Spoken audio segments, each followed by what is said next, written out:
Menkominfo Budi Ari mengungkapkan, para tenan kesulitan menggunakan fasilitas data backup di Pusat Data Nasional lantaran keterbatasan anggaran. Hal itu disampaikan Budi Ari saat rapat kerja Komisi 1 dengan Kominfo dan BSSN Kamis 27 Juni. Budi mengatakan fasilitas data backup tersebut telah disediakan oleh PT Lintasarta maupun PT Telkom di PDN. Dan kami terus mendorong para tenan atau pengguna melakukan backup.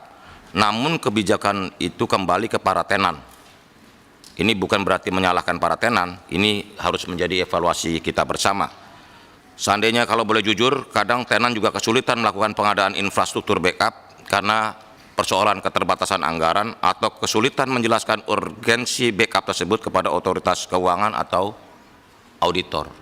Sementara itu, Kementerian Keuangan berdalih telah membelanjakan anggaran senilai 700 miliar rupiah untuk Pusat Data Nasional yang disalurkan melalui Kominfo. Menteri Keuangan Sri Mulyani menyatakan, anggaran untuk PDN termasuk dalam anggaran tematik APBN pada klaster infrastruktur yang terrealisasi senilai 112,9 triliun rupiah hingga 31 Mei 2024. Belanja infrastruktur melalui Kominfo juga digunakan untuk operasional dan pemeliharaan BTS 4G senilai 1,6 triliun rupiah, kapasitas satelit 700 miliar rupiah, dan palaparing 1,1 triliun rupiah. Untuk Kominfo ada 4,9 triliun rupiah sudah dibelanjakan, untuk Pusat Data Nasional 700 miliar rupiah.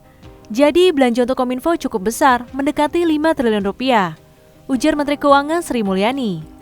Di sisi lain muncul petisi yang meminta Budi Ari mundur dari jabatannya sebagai Menkominfo imbas serangan siber dalam bentuk ransomware ke Pusat Data Nasional Sementara 2. Menanggapi petisi tersebut, Budi hanya melontarkan komentar singkat.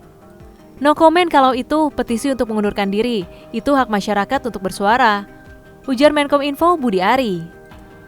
Budi justru mengklaim pihaknya tidak menemukan indikasi dan bukti kebocoran data imbas peretas yang membobol sistem layanan PDNS 2. Nanti sebentar lagi akan kami jelaskan ke publik siapa pelakunya dan motifnya.